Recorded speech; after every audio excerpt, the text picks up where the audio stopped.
The unseen currency. Why you're selling your time too cheaply. Welcome, kindred spirits, to ancient wisdom unlocked. Have you ever felt it? That gnawing exhaustion, a constant drain on your energy, even as you relentlessly pursue success. Perhaps it's the endless demands of work, the weight of family, or the relentless expectations we place on ourselves. But what if the true burden comes from something more subtle, clinging to what's gone, or desperately trying to control what isn't yours to control? There's a poignant story that illustrates this perfectly. A busy father, consumed by his work, repeatedly promised his daughter a day at the amusement park. Each time, life interfered, and the promise was deferred. One day, the little girl, heartbroken, asked him, "Daddy, how much do you earn in a day? This is my allowance. Can I buy one day for you to take me to the park?" Looking at the crumpled coins in her small hand, the father bowed his head in shame and quiet contemplation. I ask you, if faced with a choice between, say, $100 and a full day of joyful, unburdened play, what would you choose? Most of us, perhaps instinctively, would take the $100. Why? Because we've been taught that our day is worth more than that. Yet countless individuals find themselves with no leisure time, no family time, working from dawn till dusk, month after month, only to earn a meager sum. They look around bewildered at others who frequently gather, travel, drive luxury cars, live in beautiful homes, and wonder, how do they make money? Were they just born lucky? Gradually, resentment creeps in. Life's unfair. Why wasn't I born rich? But have you ever truly asked yourself if you might be making a mistake? Watch this entire video. It will help you reset your values and gain a profound perspective on time. Once you understand this, I believe you'll experience a breakthrough in your career and start living a life akin to those you admire. Time, the ultimate currency. Are you spending yours wisely? Since childhood, we've been told time is gold, time is silver. Yet we often misunderstand its true meaning. Yes, time is precious, but more profoundly, time can be bought and sold. The most democratic truth in the world is that everyone gets 24 hours a day, and almost everyone feels they don't have enough time. Yet some understand this and buy others' time, while many only know how to sell their own. Before entering the professional world, we spent years in school, specializing, all to increase our perceived value so that upon graduation, we could sell our time at a higher price to employers. Selling time is a common, almost universal practice. But sadly, some people, after selling their time, fail to increase its value. They stop learning the moment they leave school. They remain busy every day, trading time for money, chasing after every dollar. They painstakingly earn a little, then spend it on daily life, marriage, cars, houses, mortgages, and more. When money runs short, they sell even more time to compensate. This traps them in a relentless cycle. By the time they look back, they realize they have little time left. Half their lives have been sold and no longer belong to them. Everything has been sold to others. The poor exchange time for money, while the rich exchange money for time. This is the fundamental difference between the two. So how do we break this vicious cycle? First, learn to maximize the value of your time. Take a fitness coach, for example. They earn money by selling their training services at, say, $50 an hour. Each client buys 1 hour of their time. Even working diligently, they only have 24 hours a day. Is there a way to sell 1 hour to multiple people simultaneously? Absolutely. They can gather clients who want to buy the service and coach them in a group setting. While this has location limits, if they teach via live video, they can overcome geographical boundaries. Further, they can transform their training expertise into online courses and sell them to many people, thus overcoming time limitations. When teaching online, they can bundle training equipment or nutrition plans and sell them together, expanding the value of their time. Once they maximize the value of their time, they can then afford to buy others' time. They can use, say, $50 an hour to hire another coach to work for them, earning even more. By continuously buying others' time to work for them and mastering the concept of time compounding, you'll understand that assets are just numbers, but time is the most valuable thing. As Rich Dad, Poor Dad famously puts it, don't work for money, let money work for you. When you truly let money work for you, that's when you succeed and become someone others admire. At this point, some might argue, easier said than done. I want to tell you that it's not actually hard. The difficulty lies in many people's unwillingness to learn and think about making their time more valuable. The first step is to learn and read. A good book is the culmination of an author's life experience. Yet many people nowadays dislike reading. They open a book, read a few pages, and lose interest. Some even fall asleep after a few minutes. That's why I highly encourage you to follow us. We synthesize the essence from books and courses to share with everyone. We primarily share information on financial freedom, wealth-building mindsets, and career development. We hope to inspire reflection and growth, teaching you how to think rather than just what to do. We aim to help you commercialize your thinking and act like successful individuals. When you do, no matter what you pursue, you'll have a logical method and perform better than others. A person's concept of time is also their concept of wealth. How you value your time determines your income ceiling. Life is full of temptations. It uses mundane daily matters to trick you, making you waste your most valuable asset on insignificant things. Don't let your time, your true asset, drain away through trivialities like a slowly leaking bag. For many, time is an invaluable asset, but also the easiest one to sell cheaply. For example, when renting a place, some people only look at the rent. They're willing to choose a distant location just to save a few $100s on rent. To save living costs, some go to the grocery store and cook themselves. During big sales like Black Friday, many spend considerable time searching for discount codes to save a few bucks. These people often overlook something even more valuable: time. The rent saved by a few $100s comes at the cost of an extra hour or two commuting daily. The few dollars saved by cooking yourself weekly comes from spending an hour or more in the kitchen preparing meals. And those few dollar discounts on a big shopping day, aren't they the price of your relaxation time? Have you ever considered the true value of your time? These small gains in life are slowly eroding your most precious asset, time, and we mistakenly believe we're getting a great deal. Many often use money as a yardstick to decide whether to do something, but very few use time as a standard to weigh if it's worthwhile. The truth is, how you value your time will determine the kind of life you live. The essence of work is simply selling time, but everyone sells it differently and at different prices. Employees sell their time to their bosses. Psychological consultants sell their time to clients. Business owners and entrepreneurs, in turn, buy others' time to increase their income. There are generally 3 ways for an individual to earn. Sell more of your time. For example, besides your 8-hour workday, you can use your off hours to take on extra work. Increase your value per unit of time.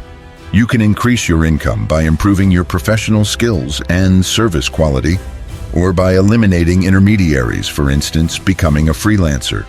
Then you can directly sell your time to clients without going through a company. Sell the same amount of time to multiple people.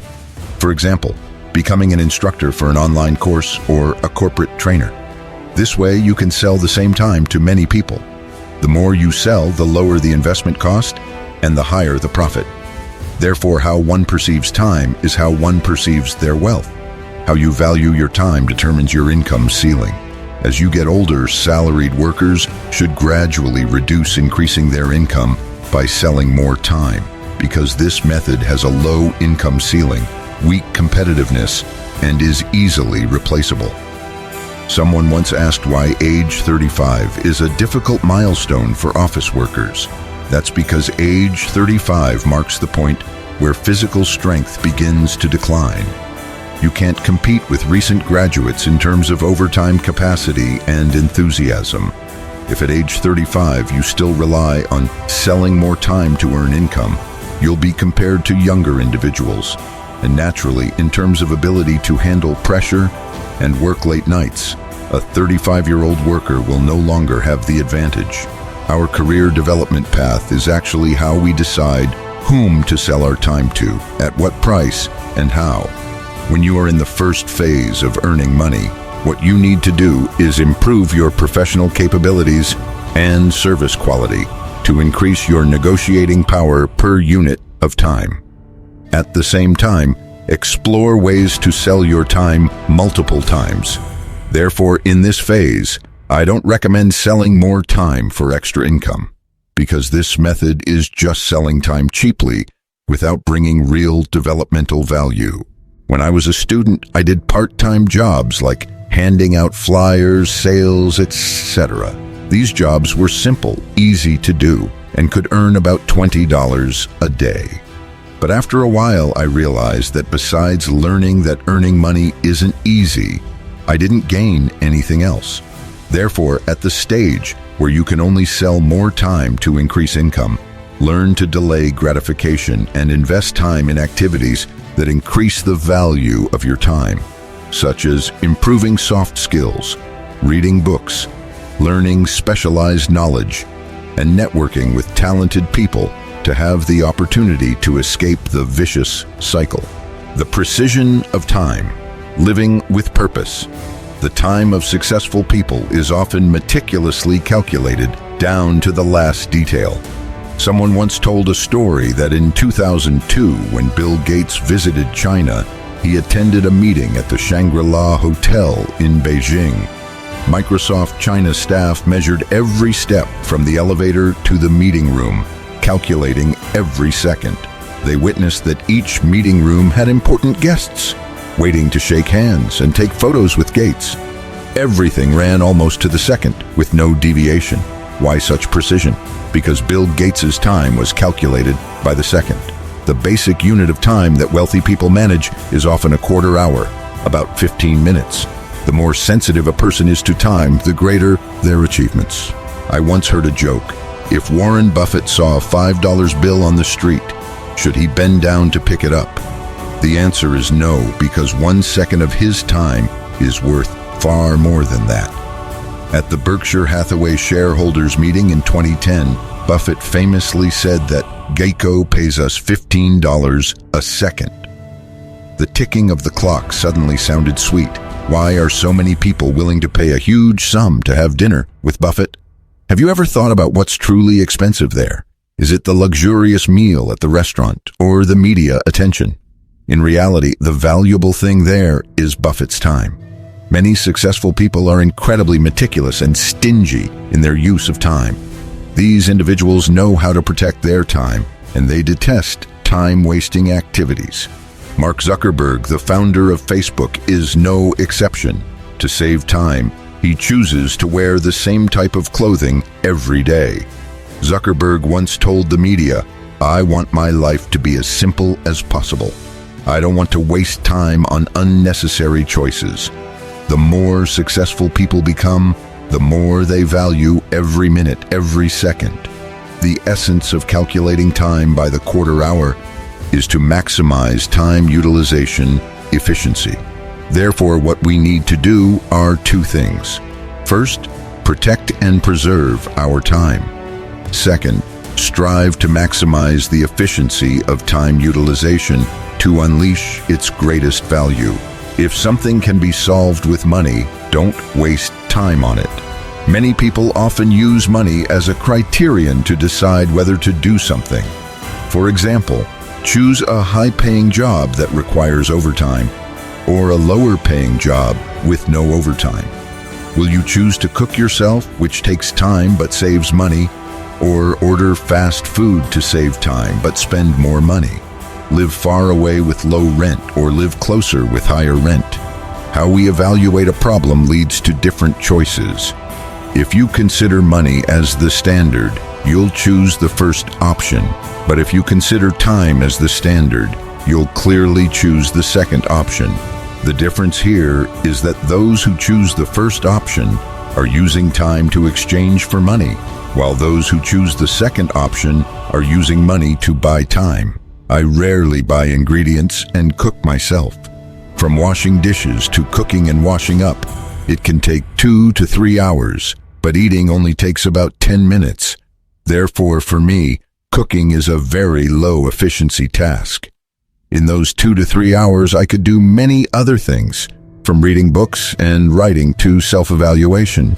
But cooking takes up time that I could use to develop myself. So I prefer to order takeout. For just a few dollars, I can save at least 2 hours, which is very much worth it, isn't it? Of course, I don't encourage you to always eat out or use fast food, but cultivate a mindset of valuing time. And if necessary, use money to buy it. In this era, the best thing is that if you're willing to pay, there will always be someone ready to help you save time. For example, for housework, you can hire a cleaner to do it for you, giving you an extra 2 hours on the weekend to do higher value or higher income activities. Therefore, try to change your thinking from using money as the standard to using time as the standard. Consider how much time a task will take, and if you spent that time doing something else, would it yield a higher return? Even if a task doesn't generate much income per hour, could it bring greater potential returns in the future? In life, if something can be solved with money, try not to use time to solve it. If you value time, your time will become increasingly valuable. Conversely, if you undervalue time, your time will only become increasingly cheap. Lei Jun, the founder of Xiaomi, once told a story that when he was in college, his financial situation was quite tight, and he often wanted to drop out to earn money. But he thought that if he did that, he wouldn't be able to achieve a world-class academic level, so he patiently completed his studies. Around him, many people dropped out of school halfway to work, tempted by many immediate opportunities. Although those who dropped out also had stable jobs, Lei Jun believed that the limit to the amount of money they could earn in their lives would quickly plateau. He, on the other hand, by knowing how to refuse the quick conversion of time into money, achieved greater success and development. Time is sometimes like a buried treasure chest. If you hastily dig it up, you'll only find a few loose coins. But if you know how to cultivate it, waiting for the right moment, it will bring you immense value. This process reflects two different mindsets. One is fear of risk, and the other is knowing how to wait. These two mindsets determine one's strategy for profiting from time. Risk-averse people often choose to convert time into short-term money, such as earning temporary income. Those who know how to wait will continue to dedicate time to more important things. Even if they don't yield immediate profit, they can bring valuable rewards later. However, it's very difficult to achieve long-term goals using only short-term methods.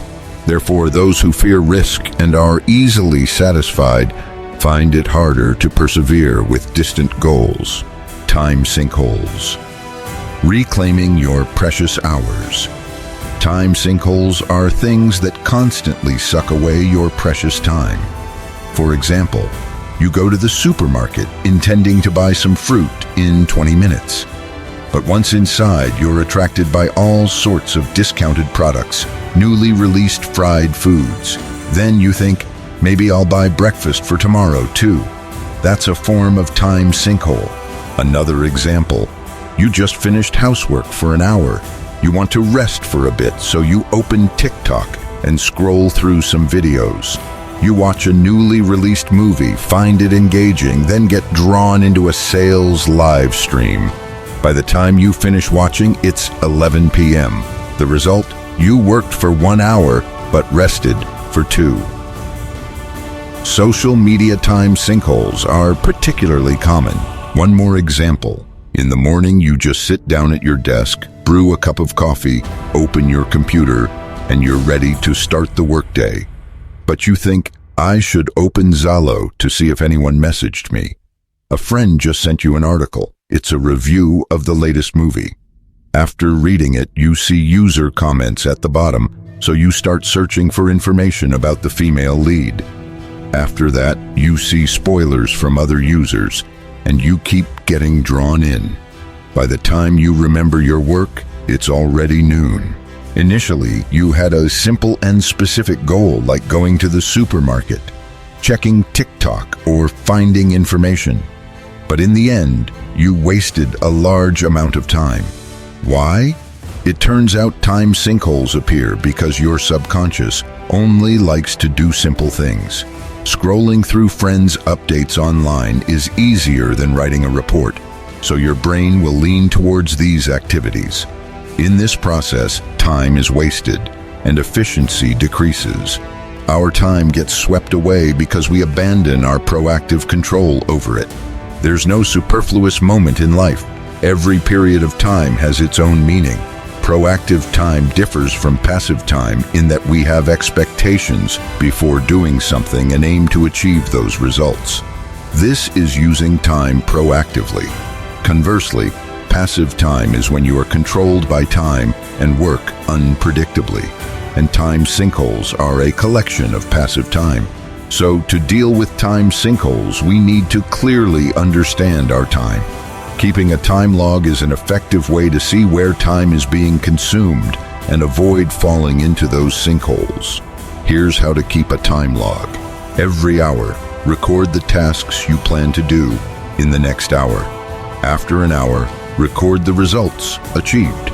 Maintain this log throughout the entire day. The benefits of keeping a time log are: helps you appreciate time more, analyzes the investment and benefits gained from your time, helps you find your most effective working hours for specific tasks. To progress and work efficiently, you don't just need to work hard. You also need to see far ahead. Recognize the flow of time and record your time usage. This is a stepping stone to building an effective method for handling daily tasks. It will make your life more efficient and orderly. When your work is surrounded by trivial tasks, try applying 4 golden rules for work. Put all tasks into a work column, regardless of who assigned them or when. Discard unnecessary tasks and categorize tasks that need to be handled on a specific day, or delegate them to others. Write tasks with specific dates on your calendar. Immediately delegate tasks that require others' work, and set reminders. Do the most important tasks during your most effective work hours. Remaining tasks also need to be arranged logically. Time is a universal currency. Capability, achievements, and wealth can all be exchanged for time. But time is limited and can only be exchanged once. Once used, it cannot be regained. Therefore, everyone should carefully consider how to sell their most precious time. Time is your most valuable asset. Most people work very hard to achieve results, but only a few can advance quickly because they know how to distinguish between genuine busyness and fake busyness, and how to effectively achieve goals. After watching this video, I wish that you and I will become masters of our time. From today, follow me, Ancient Wisdom Unlocked. I'll help you uncover more secrets about wealth,